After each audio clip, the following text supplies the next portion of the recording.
So this is a note at the beginning of the book, and it says, frogs are in danger. Please help. Rules for frog lovers. Don't ever take frog spawn from a pond in the wild. We'll talk about what frog spawn is. You should only take frogs from human ponds, man-made ponds, and only take a little bit.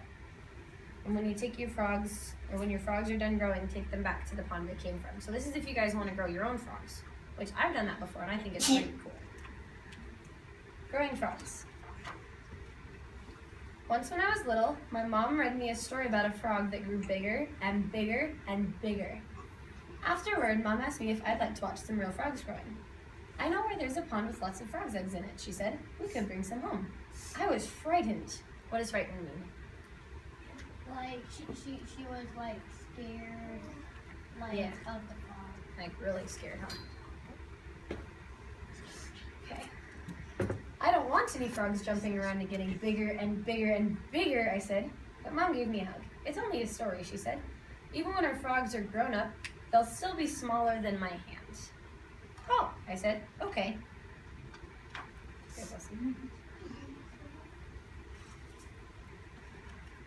The next day we went to look at the pond. The water was dark brown and there was gray jelly stuff floating in the top. Yuck, I said. There's the frog spawn, Mom said, and she pointed to the gray jelly stuff. I bet that was laid last Friday night. The frogs were croaking so loudly I couldn't get to sleep. When male frogs croak, they're attracting the female frogs for mating. They have to mate so that they can grow the eggs. Do you see the black dot in the middle of each jelly shell, Mom said? That's going to grow into a tadpole. Where are the frogs? I asked. Tadpoles grow into frogs, she said. Little ones, no giant ones here. Mom put some pondweed and some stones into a bag. She filled a bucket with pond water. Then I scooped a little of the frog spawn into it. And it says, always use pond water for growing frogs at home. Tap water, which is water that we get from the tap, from the sinks, it has chemicals that might poison frogs.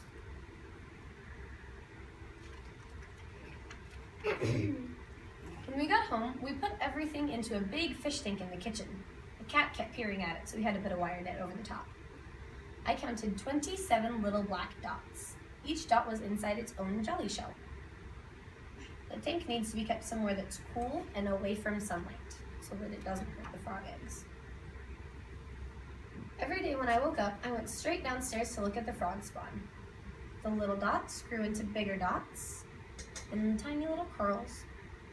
And one morning, I saw the first tadpole wriggling out of its tiny jelly shell. Oh. In a tank, eggs hatch into tadpoles about 10 days after they're laid. At first, the tadpoles didn't do much. They just stayed close to their jelly shells and nibbled on the pondweed. But after 2 or 3 days, they looked quite different. There were feathery things on their heads, and I could see their eyes. The feathery things are called gills, and they're what underwater animals use for breathing. Can humans breathe underwater? No. They swam very fast. 10 of the eggs didn't ever hatch. The black dots went dull and cloudy. Mom took them away. The main reason that frog eggs don't hatch is because they aren't fertilized during mating. Then we cleaned out the tank and put fresh water and pondweed put in fresh pond water and pondweed. One of the tadpoles swam into my hand when I was putting a stone back. It was slippery and slithery, and it made me jump.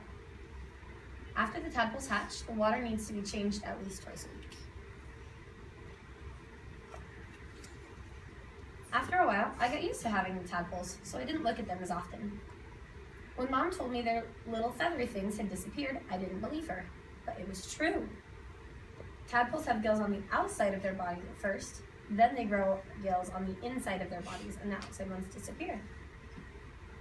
I was the one who saw the next change, though. Look! I shouted, and Mom rushed to see.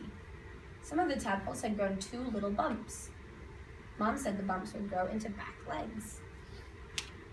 They grew very quickly. One day there were 2 little bumps. The next day the bumps were stumps. And after that they looked almost like real legs. And when the feet unfolded, they were what, like tiny brownish-green fans. They aren't tadpoles anymore, I said, but they're not quite frogs. The not quite frogs grew front legs next, then their tails got shorter, and their mouths got wider. Now they're frogs, Mom said. Baby frogs. Soon the baby frogs were popping up and gulping at the surface of the water. One of them tried to climb onto the stone, but it slid off. Mom said they were getting ready to leave the water. Grown-up frogs breathe air, she said. That's what the stones are for, so our frogs can climb out of the water and breathe. As tadpoles slowly turn into frogs, they grow lungs for breathing air and their gills disappear. So when they have lungs, can they breathe underwater anymore? No, they can't. Not long after that, Mom said it was time to take our baby frogs back to live in the pond with all the other baby frogs. I was sorry to leave them, but Mom said we could come back and visit every day. Baby frogs need space to grow and room to hop around. Grown-up frogs live most of their lives on land, returning to the ponds only to breed. Breeding and mating are kind of the same thing. One rainy morning a week later, Mom woke me up very early. Hurry, she said, and we ran downstairs out to the pond. There were hundreds of tiny frogs hopping all over the grass. They're looking for dark, wet places to live, said Mom, but they won't go far, and in a couple of years they'll be back to lay frog spawn of their own. Will they be bigger then? I asked. Just a little, said Mom. Good, I said. I like having frogs jumping around and getting bigger and bigger and bigger.